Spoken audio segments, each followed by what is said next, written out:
morning, Good morning, gentlemen. yeah. Stop looking across the table. Don't worry about what I got. Jeez, let me just have stuff. Let me have my space. This is mine, Skip. You can't. I don't want you to look over here. I don't want you to put anything over here. This is my side of the table. You don't see me looking over there.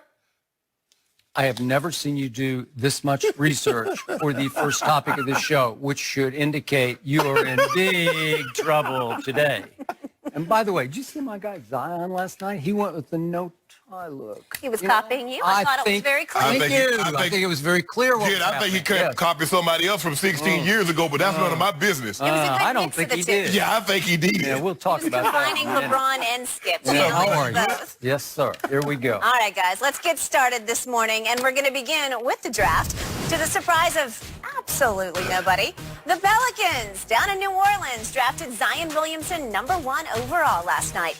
That was basically a lock for months, right? Yep. And the next two picks were equally unsurprising. Ja Morant went #2 to the Grizzlies, and Zion's former Duke teammate R.J. Barrett 3rd overall to the Knicks. Wow. Shannon, out Yes. of these three college stars, who do you think will have the best pro career? Whew.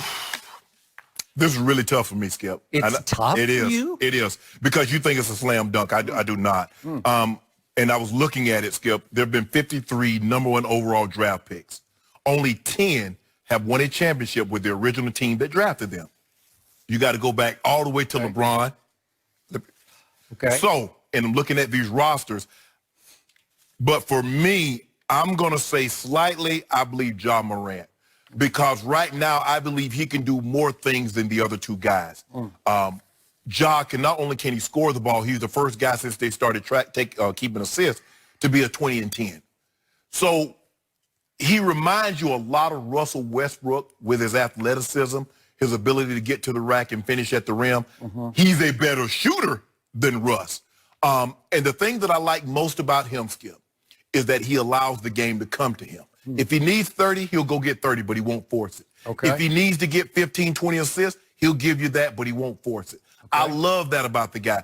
R.J. Barrett, watching him, sometimes I thought he forced it. I thought he sped himself up trying to do too much. Maybe, he heard all the praise and everything that was going on around Zion. Good He's point. like, I need some of that shine Good too, point. bro. You finally made a good one. Stop I like that one. And Zion, the thing is, Skip, for me, is that looking at his game, 3/4 of his points came in the restricted area, and 37% came outside. So the further you started moving outside the paint, that's not a good sign. And see, you got upset at Coach K because at the end of the game, they always put the ball in R.J. Barrett's hand. Or maybe he put it in No. I don't know. But somebody did. No. You know? College basketball is about the college coaching. It is. I agree NBA with that. basketball is about the players. Correct. So Coach K was putting it in his hands for a reason. Okay. Now, Zion went to the better team. I believe he has the better of the two, the three coaches they got these players. But for me, I'm going to say Ja Morant slightly because I believe he can do more things earlier. His game is tailor-made, really, because he can shoot the basketball. He can score. He shot 36% from the three-point line. Russ, in the year he won the MVP, only shot 34%. Now, the college three-point line is a little closer. But for me, Skip, I'm going to take Ja slightly. Because I believe right now, because he can do more things than the other two guys. I think R.J. Barrett is just a scorer. So for me, I'm gonna say Ja Morant. Okay. Are you suggesting that Zion will also go to the better team with more help? Yeah, he does have that. Absolutely. Okay. You look at, he has Ingram, he has Holiday, he has Lonzo Ball. Peyton has like 8, 9 triple doubles. Yes, I believe he went to the better team. Absolutely, 100%. Although I will remind you that Drew Holiday was there for 6 years with this guy named Anthony Davis. You love this guy, Anthony Davis. He's transcendent, right? And with Drew Holiday as his sidekick, or maybe his co-star, if you want to go that far, they were together in the games they played. They were sub 500. So you said Drew Holiday isn't any good? Is that what you're telling I'm me? just saying he made, how many All-Star teams did he make? He made one. For the Pelicans. He made 0. He Well, made how many He did make one long time ago in Philadelphia. How many all defensive teams he made? Well, is he any good? Well, he's pretty good. I'm not sure he made an all defense. Yeah, first team. Yeah, first team. First. Okay, he did make one of those. Yeah, one. Okay, so here's the point. Okay. I love Ja Morant's point guard skills. I was on the record to you after the Marquette game in the NCAAs. I'm sold on that part of his game.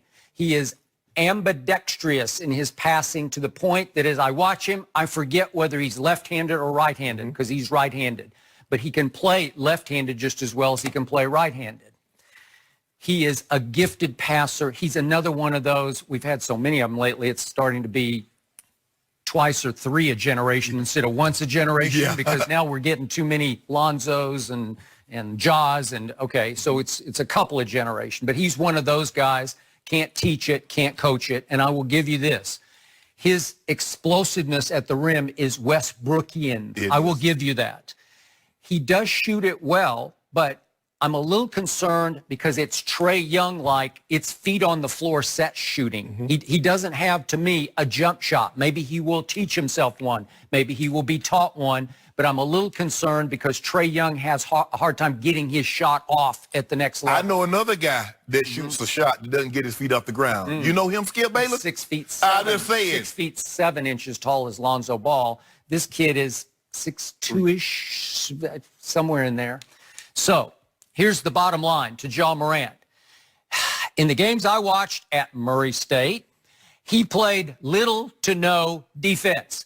You were making a case he's going to be better than a kid who's now a New Orleans Pelican who will make multiple first-team all defenses and will win multiple defensive players of the year in the NBA, and that is Zion Williamson. Multiple. Okay. This kid, I have not seen him play any defense. He doesn't even try. In fact, maybe he's watching LeBron and he decides, well, the way you do it is you rest on the other end of the floor, right? I'll save all of my energy for offense. A guy that's made 5 or 6 first teams all defensive. Once upon a time. Okay. Once upon a time. But, again, Ja's just coming of age. So the LeBron he knows over the last, say, 3 years plays no defense. Well, what guy you know, Skip, in NBA history was playing great defense year 14, 15, and 16? Michael Jordan? No, he wasn't. Michael was out of the league.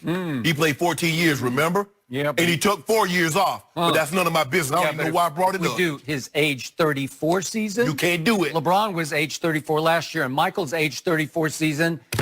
He made first team All-NBA defense. First team at age 34. How do you do that? But at age 34, LeBron has played 20,000 more minutes. Oh, so he's running out of gas?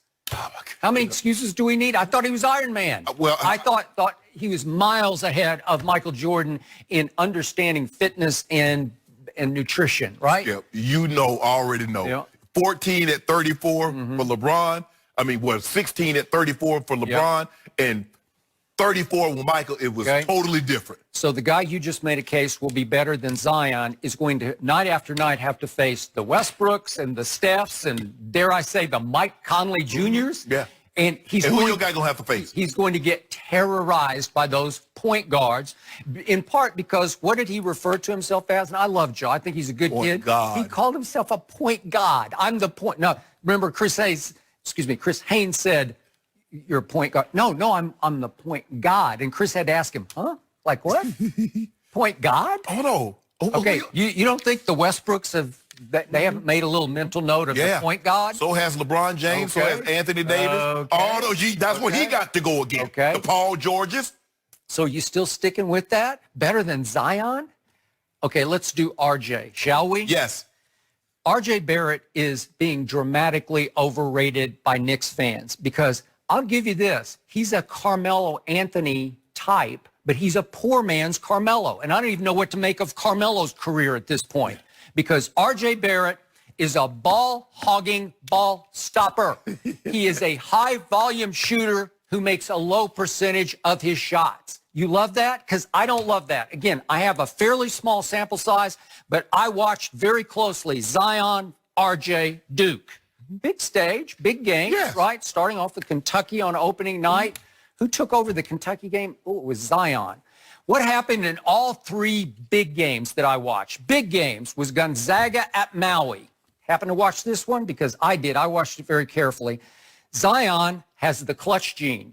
I'm not so sure about RJ. I see zero clutch gene in him, so he'll shoot it. He's got he's the a big volume green light. shooter now. He's a volume He shooter. will jack it, but I don't know about making these shots, because every time Zion had the ball in his hands in a key situation, such as 1:41 left against Gonzaga, he made a jump shot. It's like a 12-foot jump shot. You say he can't shoot. I don't know. He made that one. 12 feet. And Wow. that tied the game at 87. And that was the only shot that Zion took down the stretch against a very good Gonzaga team in a big stage game at Maui in the early part of the season.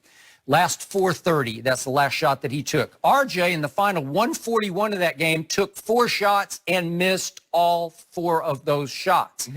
And Gonzaga hung on to win that game. Hashimura, who went pretty high last night, made a shot. And in that game, RJ was 9 of 25, 1 of 4 from 3, 4 of 8 from the free throw line. I don't know. Then how about the UNC game? It cost you another case of Diet Dew, but in the ACC tournament, what happened down the stretch of that game? Do you remember that one? Dunk and put back. Oh, he put it right back, didn't he? But it was a big putback because it put him up 1. And down the stretch, RJ took 2 shots and missed both of them. And then with 12 seconds left, Carolina intentionally fouled RJ and sent him to the free throw line. And at that point, Carolina was down only 1 point, and RJ bricked both of them. Yeah. He missed both of them. Remember that? It killed you. Well, they fouled him at Michigan State. Remember? All right. He had a chance to tie the ball game and missed one. I was going to get there. That was the third game. And what happened? Zion, 141. That's the magic number here. Took and made his last shot. He drove it and banked it home, and that put Duke up 3 points at that point. And down the stretch, RJ missed 2 late shots with 50 seconds left and 12 seconds left, and they were open shots. He missed a jump shot and a 3-point shot, and then to your point, he had a free throw that this is it to tie the game, and he missed the first one. He made the second one, but he's going to have to make both of them to tie. He tried to miss the second one. He tried to miss it and it went. And he made it. Okay. Hold on, but you keep telling me about all this about,